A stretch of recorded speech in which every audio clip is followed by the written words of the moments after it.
pacientes.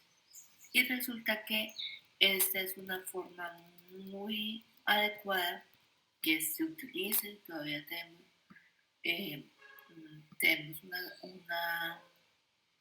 una gran herramienta para utilizar en los pacientes que tienen trastornos psicóticos y que es difícil de manejar debido a la complejidad de la patología, a la poca adherencia al tratamiento y también a los avatares de las circunstancias propias. Por ejemplo, si alguien tiene Parkinson y yo lo voy a tratar con un antipsicótico típico, pues el Parkinson se produce por disminución de la dopamina. Y si yo le pongo un medicamento típico, pues le va a disminuir más la dopamina, entonces pues vamos a hacer un lío con esos pacientes. De tal forma que la terapia electroconvulsiva se convierte para ellos como la primera opción de un paciente psicótico. Como les dije, pues eso es como lo que nos venden, ¿no? La imagen de alguien que esté, a quien le vamos a torturar y que le vamos a hacer daño. Pero realmente la terapia electroconvulsiva es la inducción de una convulsión tónico-clónica generalizada en forma controlada. Mediante la aplicación de los estímulos eléctricos durante varias décadas se ha utilizado la terapia electroconvulsiva. De hecho, si uno ve en la historia, se ha utilizado el pez torpedo, se utilizó el pez torpedo en una época muy antigua de Roma, que decía que cuando el emperador Claudio tenía mucho dolor de cabeza, le ponía el pez torpedo que tiene electricidad en su cabeza y que curiosamente se le quitaban las migrañas y se le quitaban la brujería y todos los síntomas que tenía, le hacía una convulsión. Exactamente. Luego después los misioneros jesuitas en Etiopía también utilizaban el pez torpedo para quitar los demonios, posiblemente los esquizofrénicos, que tenían alucinaciones y todo, pues se utilizó en esa época. Y después, en la Edad Media, más o menos, siguiendo el mermerismo, que el mermerismo lo que dice que es muy parecido a la medicina homeopática, que yo doy pequeñas dosis de lo mismo para que se cure, para que yo pueda controlar esto. Entonces, pues el mermerismo utilizaba terapia electroconvulsiva para los pacientes que tenían epilepsia. Igual para las que tenían histeria, trastorno mental, apatía y depresión.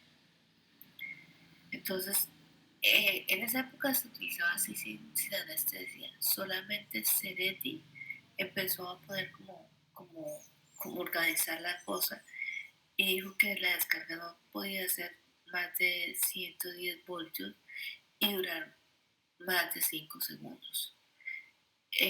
Entonces allí él empezó a hacerla y la hizo muy bien con alguien que empezó a hacer la Capilla Sistina y que pues primero cuando lo empezó estaba muy bien, después se puso maníaco. Entonces le hizo una terapia electroconvulsiva durante 12 veces y él se curó completamente de su enfermedad y terminó la Capilla Sistina y muchas edificaciones más de esa época, pues. Después, pues se fueron modificando a lo que conocemos ahorita desde 1951, que se hace TECAR bajo anestesia, sedación, se pone succinilcolina para como relajante muscular, de tal forma que es un método seguro, es como una pequeña cirugía que se hace con todos los cuidados para que las personas no sufran y que tengan una buena preparación. De hecho, esa fue la publicación de 1990 de la Asociación Americana de Psiquiatría, donde avala la terapia electroconvulsiva como un tratamiento adecuado y próspero en vía de desarrollo para los pacientes. Esta revista todavía existe y cada vez habla de sus hallazgos con la terapia electroconvulsiva. No se sabe muy bien el mecanismo de acción, pero se dice que hay alteraciones, es como un reseteo que se hace en todo el cerebro de tal forma que se vuelve otra vez a producir dopamina, oxitocina, cortisol, endorfina, y hay hiperestimulación noradrenérgica, dopaminérgica de los receptores 5-HT2, que son los de la serotonina, y también descenso de los receptores muscarínicos, que son como los que producen la acetilcolina. También dice que hay aumento del GABA, de tal forma que se optimiza. El GABA es como el neurotransmisor que recoge todo el sistema nervioso central y que lo agrupa, entonces como que optimiza el funcionamiento y la acción convulsivante pues hace que se aumente el umbral convulsivo. Entonces si yo hago una convulsión crónica con 75 impedancia, tengo que hacer la próxima con 85, cada vez hay que aumentar un poquito más porque hay que llegar a romper la barrera hematocefálica y su duración pues tiene que ser estable. Eh, bueno, aquí hay otra eh, característica, que es la disminución del tamaño del hipocampo y el volumen de la corteza prefrontal como un factor neurotrófico derivado del encéfalo. Eso es parte del mecanismo de acción que no está muy bien descrito, pero que se dice que se hace con la terapia electroconvulsiva.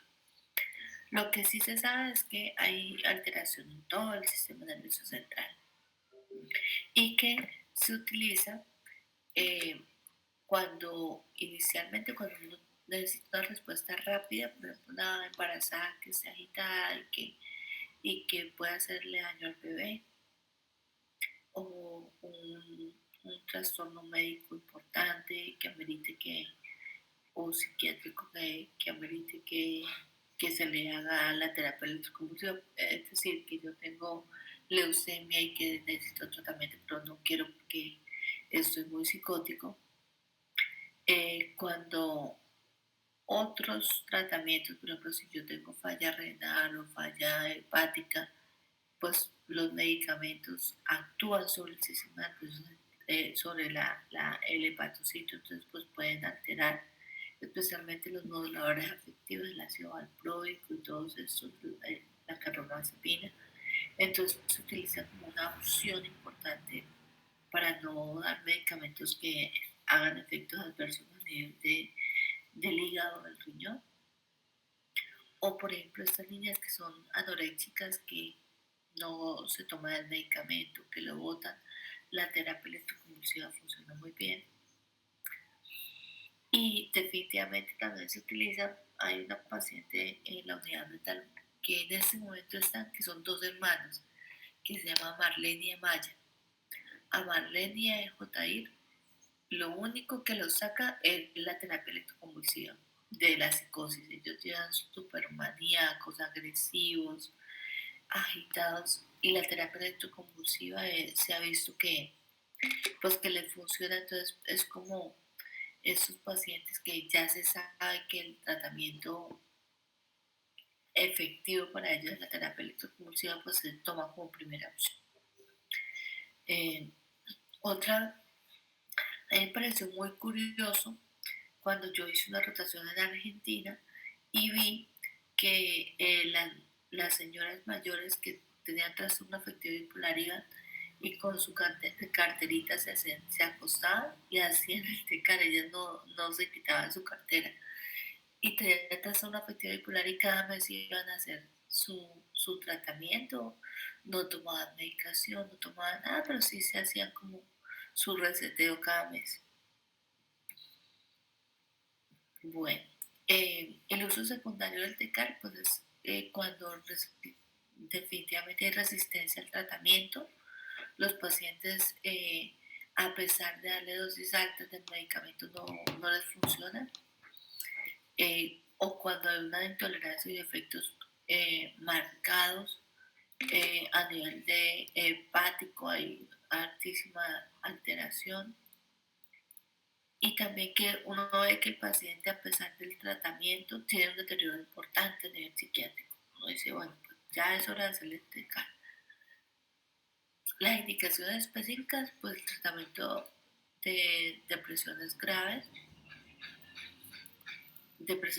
con psicosis, trastorno afectivo bipolar en fase maníaca que no haya mejorado a pesar del tratamiento, la esquizofrenia refractaria, la psicosis durante el embarazo, porque pues, en el embarazo todos los medicamentos que nosotros utilizamos, el ácido valproico, la carbamazepina, la fluoxetina, los inhibidores selectivos de la recaptación de serotonina, todos estos producen alteraciones a nivel hepático y también cruzan la placenta, entonces pueden hacerle alteraciones al bebé. Entonces, el embarazo es una indicación de TECAR. De hecho, hace poquito a una paciente Karen le hicimos TECAR porque estaba muy psicótica y pues no queríamos darle medicamento. El síndrome neuroléptico maligno, que yo más o menos les hablé de esto cuando hablamos de esquizofrenia y que es un efecto adverso grande de los antipsicóticos, sobre todo los típicos, pues si continúa con síntomas psicóticos, pues es mejor darle una terapia electroconvulsiva que esto. Esta es una pintura de Vincent Van Gogh que durante la mayoría de su tiempo vivió en un manicomio, tenía trastorno afectivo bipolar y pues su historia es torpida, pues. Otras indicaciones, pues es la trastornos del eje 2. Del eje 2 nos referimos a los trastornos de la personalidad, el trastorno antisocial, el trastorno paranoide. Funciona muy bien la terapia electroconvulsiva. Dentro de los efectos adversos de la terapia electroconvulsiva está la cefalea después de que salen de la convulsión, convulsiones prolongadas y tardías que duran más de 180 segundos. Eso ahí hay que estar pendiente con el anestesiólogo para disminuirlo con los barbitúricos o con midazolam, benzodiazepina. Arritmias, algunos pacientes que son mayores de 50 años hay que tener cuidado con ellos. Muchos salen de la terapia muy contentos, con mucho euforia y riéndose y como si hubieran pues estado muy contentos durante la terapia. Esa euforia se va disminuyendo poco a poco y sobre todo, y eso es lo que más se ve, que son alteraciones de la memoria, pero sobre todo la memoria, el acontecimiento bibliográfico desde que se sentó en la cama. Entonces los pacientes dicen, es que yo me senté en la camilla, traía tal blusa, tal que, y después no me acuerdo de nada. Solamente me doy cuenta que estoy desayunando, pero no sé qué me hicieron. Sí, hay como una alteración de la memoria que se suscribe al tiempo en el cual se hizo la terapia electroconvulsiva. Estas son contraindicaciones, pero que no son absolutas, porque si tenemos un anestesiólogo bien acucioso, pues no va, no, él no va a dejar de hacer la terapia electroconvulsiva por eso. Pero cuando hay lesiones que ocupan espacio y que producen hipertensión endocraniana, pues si yo le hago un TECAR, pues posiblemente la hipertensión se va a aumentar. Entonces, pues es mejor no hacerlo. Si hay un trauma craneoencefálico por 6 meses anterior, pues debemos hacerle TECAR. Los pacientes con demencia, pues que no tienen un sustento a nivel de la corteza, pues realmente un TECAR no les sirve mucho. Patologías vasculares a nivel cerebral, entonces es muy importante que antes de hacer un TECAR, pues se le haga un TAC a un paciente donde se vea que no haya malformaciones a nivel eh, de las arterias o de las venas a nivel cerebral. Pues a nivel cardiovascular, pues también una cardiopatía donde hay importante alteración, las taquiarritmias o el marcapaso, hay que hacerle un aislamiento en polvo a tierra, el marcapaso, para poderle hacer un TECAR. Si hay un aneurisma aórtico o una enfermedad tromboembolítica. Pues finalmente el anestesiólogo es el que dice si no podemos hacer el TECAR cuando hay en la escala que ellos utilizan un riesgo mayor de 3. Entonces ellos dicen, no, mejor no le damos TECAR y pues hay que hacerle como casual al anestesiólogo. Pues para preparar al paciente se dice que 12 horas antes no pueden comer, así como una cirugía pequeña. Ojalá que no tenga ninguna medicación previa y durante el TECAR pues se tiene que monitorizar pues todos los signos vitales. Este es el aparato TECAR, no ha modificado, no se ha modificado mucho. Este es el que nosotros tenemos aquí en el hospital, pero hay uno nuevo a nivel mundial, o sea, hay una escala nueva que lo produjeron el año pasado, pero realmente no cambia mucho la estructura ni lo que produce el TECAR. Un TECAR es eficiente cuando hace una convulsión mayor de 25 segundos, eso es muy importante, y que sea tónico-clónica, generalizada, sincrónica y homogénea. Realmente se transmite energía con pulsos breves de 0.9 amperios y 1 milisegundo. De todas formas que es una cosa muy corta. El aparato registra la impedancia, que es la resistencia que tiene la piel contra la corriente, y la impedancia tiene que ser menor de 1500. Y los electrodos se pueden poner unilateral, o sea, en un mismo hemisferio, se pone en la frente y en el hemisferio derecho o el dominante del paciente, o bitemporal, que es la que más utilizamos aquí, o sea, juntos en juntos hemisferios. Pues la anestesia es breve, generalmente se utiliza proponofor o se utiliza ketamina, de tal forma que es un ortiopental o electromidato. El propofol es el que más se utiliza acá porque es el más barato, bueno, bonito y barato, pues. El relajante muscular, que es la succinilcolina, también se utiliza. Y en caso de que haya una bradicardia o asistolia, pues se utiliza la atropina.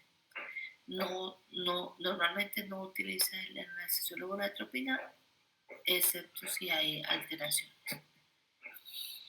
Se dice que los tratamientos concomitantes, por ejemplo, el paciente que está hospitalizado, si tiene un antipsicótico de tipo atípico, pues no es necesario modificar su dosis previa. Pero si es típico, sí, ojalá se disminuya la mitad. Los antidepresivos tricíclicos también tienen que reducir la mitad en los pacientes, porque resulta que los pacientes tienen riesgo cardiovascular con estos medicamentos y pues se aumenta el doble con el TECAR. Los inhibidores selectivos de la recaptación de serotonina, hay que tener hay que tener precaución y pues también bajarlos al máximo. En cambio, los duales, pues eso no necesita nada. Y las benzodiazepinas, pues dan la dosis mínima, porque acuérdense que el clonazepam, el alprazolam, todos esos medicamentos van el umbral, pues disminuye la convulsión. Entonces, si yo lo que quiero ocasionarle es convulsión y le doy previamente un alprazolam o un clonazepam, pues posiblemente el paciente no va a convulsionar tanto como yo quiero. Entonces la idea es suspenderlas o bajarla a lo mínimo, pues. El litio también hay que reducirlo a la mitad cuando al paciente que se está tratando en la unidad mental. Y fármacos que disminuyen el umbral convulsivante, o sea que hay que tener en cuenta para no poner tanta cantidad de amperios en la cafeína, la nicotina, la teofilina, los esteroides, la lidocaína. Okay, con eso hay que tener cuidado con los pacientes para la convulsión. Generalmente la frecuencia de aplicación es de 6 a 12 sesiones. Se puede hacer 3 veces por semana o 2 veces por semana en ancianos. Y se recomienda hacer cada mes un tratamiento mensual para mantenimiento. Ahí esos son los electrodos se aplican ahí. Y dentro de las implicaciones ético-legales, pues uno tiene que hacer pues como hay tanta satanización acerca de la terapia electroconvulsiva, hay que llamar a la familia, hay que firmar un consentimiento informado, hay que decirles cuáles son los efectos adversos de la terapia electroconvulsiva y la idea es pues no hacer daño, ¿no? Y que las personas se sientan tranquilas con lo que nosotros hacemos. Bueno, listo, esto es. ¿Tiene alguna pregunta acerca de lo que hablamos hoy?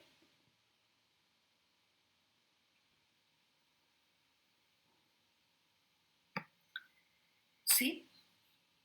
¿Tiene alguna pregunta acerca de lo que vimos hoy de la terapia electroconvulsiva? ¿Tiene alguna duda al respecto o algo así? ¿No? Doctora, yo de pronto para saber en qué momento se utiliza la terapia electroconvulsiva pues unilateral derecha. Pues dicen que es menos lesiva la terapia electroconvulsiva de un lado, del derecho o izquierdo, pero es más efectiva si uno la hace bilateral. Entonces, pues ahí, pues según como quiera el psiquiatra, pero eh, dicen que como para no causar supuestamente lesiones en el otro hemisferio, sobre todo se utiliza pues el hemisferio que es dominante del paciente, o sea que si escribe con la izquierda, pues la hacemos con la derecha, o si escribe con la derecha, pues la hacemos en el lado izquierdo, pero pues realmente no es una cosa que sea pues objetiva, no es más como,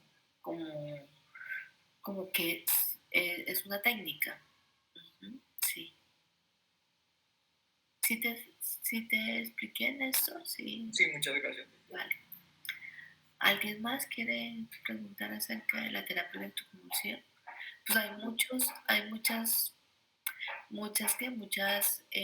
leyendas acerca de la terapia electroconvulsiva y la gente empieza por decir, no, eso no lo hacemos, pero sí es muy efectivo. Doctora, una persona que tenga una enfermedad de base también, una enfermedad epiléptica o convulsiva, ¿está contraindicada ese tipo de terapias?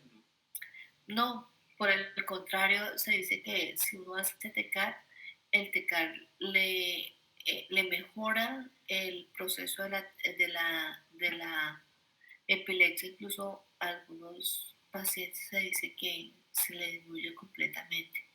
Claro, hay que tener como cuidado con esos pacientes porque puede que siga convulsionando y cuando sigue convulsionando, pues el anestesiólogo es importantísimo allí para ponerle midazolam o para ponerle algún medicamento que disminuya la convulsión. Pero en muchos de los pacientes el tratamiento es adecuado. ¿Algo más? Bueno, entonces muchas gracias por la atención. Les mandaré las diapositivas de las dos últimas clases y creo que por hoy terminamos mi ciclo de clases.